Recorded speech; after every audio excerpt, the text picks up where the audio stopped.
আওয়ামী লীগ সভানেত্রী শেখ হাসিনা একটি সত্য কথা বলেছেন যে দেশের অতি ডান অতি বাম সবাই মোটামুটি শেখ হাসিনার বিপক্ষে গিয়েছেন এবং উনি প্রশ্ন তুলেছেন যে ডান বাম সব এক হয়ে তাকে তাকে উৎখাত করতে চায়। আসলে বিষয়টা তাকে উৎখাত করতে কেউ চায় না, তার সরকারের পরিবর্তন চায়।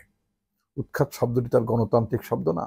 বাংলাদেশ জাতীয়তাবাদী দল এবং অপর অপর যে সমস্ত গণতান্ত্রিক রাজনৈতিক সংগঠন আছে তারা স্বাভাবিকভাবেই তারা ভোটের মাধ্যমে এই সরকারের পরিবর্তন চায়। নিঃসন্দেহে ভোটের মাধ্যমে সরকার পরিবর্তন চায়। সেই জন্যই তো বিএনপি একটি অবাধ নিরপেক্ষ নির্বাচনের জন্য একটি তত্ত্বাবধায়ক সরকারের দাবি তুলেছে।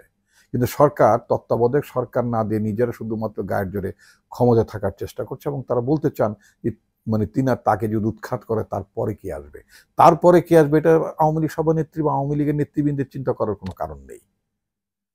উনি যদি ক্ষমতা ছেড়ে দেন অথবা তত্ত্বাবধায়ক সরকার অধীনে নির্বাচনে যদি তার সরকারের তার দলের যদি পরাজয় ঘটে, জনগণ যাকে সমর্থন করবে তারা তারা দায়িত্বে আসবে, তারা সরকার গঠন করবে। অথবা যদি একটা অবাধ নিরপেক্ষ নির্বাচনের মধ্য দিয়ে যদি তার দলকেই যদি জনগণ ম্যান্ডেট দেয়, তিনি আবার আসবেন, অসুবিধা কোথায়?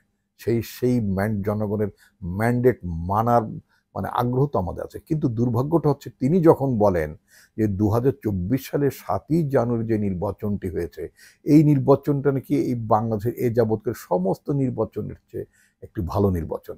২০২৪ সালের ৭ই জানুয়ারি নির্বাচনটা যদি একটি ভালো নির্বাচনের মডেল হয়, এই ভালো মডেলটা তো শুধুমাত্র আপনার এগুলো উত্তর কোরিয়াতে হয়ে থাকে, এগুলো চীনে হয়ে থাকে, এই ধরনের মডেল।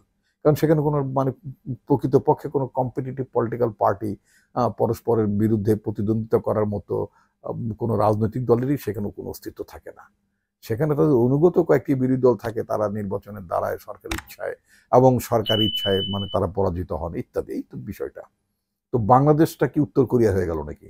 বাংলাদেশ কি আপনার চীনের মতো আপনার আওয়ামী লীগ একটি কমিউনিস্ট পার্টির মতো বাকশাল হয়ে গেল এবং তারপর তার অনুগত কয়েকটি রাজনৈতিক দল যেমন তারা জাতীয় পার্টি করেছে বা এরকম আরো দুই তিনটি দল তাদের ইচ্ছায় তৈরি হয়েছে।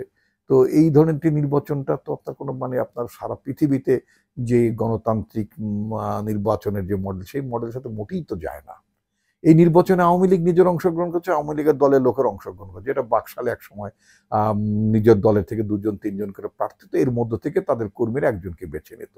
তো এইবার তো তাই হলো যে তারা ২-৩ জন দাঁড়িয়েছে আওয়ামী লীগের তরফ থেকে, একজনকে নির্বাচন কমিশন আপনার জয় বলে ঘোষণা করেছে এবং শেখ হাসিনা অনুভব করতে পেরেছেন, বুঝতে পেরেছেন যে ওই নির্বাচন এলাকাগুলোতে আওয়ামী লীগের XYZ যেসব ২ জন ৩ জন প্রার্থী দাঁড়িয়েছিল তাদের মধ্য থেকে ২০২৪ সালে যিনি এই ৩ জনের মধ্যে প্রতিযোগিতা করে যেই কয় ভোটই হোক জিতেছেন, তিনি বুঝতে পেরেছেন যে ৩ জনের মধ্যে উনি হচ্ছেন কম্পারেটিভলি জনপ্রিয়। এটা তার জন্য একটা প্রাথমিক নির্বাচনে বাছাইয়ের একটি কাজ হয়েছে। আমরা যখন স্কুলে পড়তাম তখন আপনার স্কুলে ক্রীড়া প্রতিযোগিতা হতো। তো সেই ক্রীড়া প্রতিযোগিতায় ফাইনালে যাওয়ার একটা হিট হতো। তো আমার তো মনে হচ্ছে যে একটা হিট অর্থাৎ একটা যেটাকে বলে যেমন ম্যাট্রিক পরীক্ষার আগে প্রি টেস্ট পরীক্ষা। তো এটা তো ওনাদের জন্য আগামী যে নির্বাচন, সেই নির্বাচনের জন্য একটা প্রি সিলেকশন হয়ে গেল বলা যেতে পারে। কারণ ওনাদের আমি ডামি নির্বাচনটা তো আর নির্বাচন না, এটা তো জাতীয় নির্বাচন বলা যাবে না। জাতীয়ভাবে তো নির্বাচন শুধুই মাত্র তো আওয়ামী লীগের লোকেরা অংশগ্রহণ করেছে এবং আওয়ামী লীগের অনুগত দল জাতীয় পার্টি এরকম ২-১ জন অংশগ্রহণ করেছে। তো সুতরাং এটা তো আদৌ এটাকে জাতীয় নির্বাচন বলা যেতে পারে না। এই কথাই হচ্ছে বিএনপির বক্তব্য, অন্যান্য রাজনৈতিক দলগুলোর বক্তব্য হচ্ছে সেটাই। সুতরাং শেখ হাসিনা যেটা বলেছেন যে তার সরকারকে উৎখাত করে অন্যরা ক্ষমতায় আসলে তার সরকারকে আমরা পরাজিত করে, তার দলকে আমরা পরাজিত করে আমরা দেশে সুশাসন আনতে চাই। কিন্তু উনি ওনার দল শুধুই মাত্র বিনা ভোটে জনগণের ভোটের তোয়াক্কা না করে ভারতকে পাশে রেখে তারা শুধু ক্ষমতায় থাকতেছেন। পার্থক্য হচ্ছে এই জায়গাটিতে। তো সুতরাং আজকে যেটা শেখ হাসিনা যেটা ঠিকই ধরতে পেরেছেন, অতি ডান অতি বাম সব মানুষ, অর্থাৎ সমস্ত মানুষ যারা ভোটাধিকার থেকে বঞ্চিত, সমস্ত বঞ্চিত ভোটারেরা একজোট হয়েছে, একমত হয়েছে। তারা এই ধরনের একটি অনির্বাচিত সরকারকে ক্ষমতায় দেখতে চায় না, ক্ষমতায় রাখতে চায় না।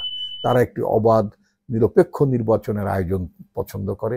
তারা একটি অবাধ নিরপেক্ষ নির্বাচনের ব্যবস্থার জন্য তারা একটি তত্ত্বাবধায়ক সরকারের ব্যবস্থা চায়। সুতরাং সরকার এই কথাটি যত দ্রুত উপলব্ধি করবে ততই আওয়ামী লীগের জন্য মঙ্গল। তা নাহলে তো আওয়ামী লীগ গ্রাজুয়ালি তো এই যে নিজেরা নিজের ইলেকশন করতে যায়, তারা যে একটা হানাহানির রাজত্ব তারা তৈরি করেছে নিজেদের দলের মধ্যে, আলটিমেটলি তো আওয়ামী লীগ বিলীন হয়ে যাবে।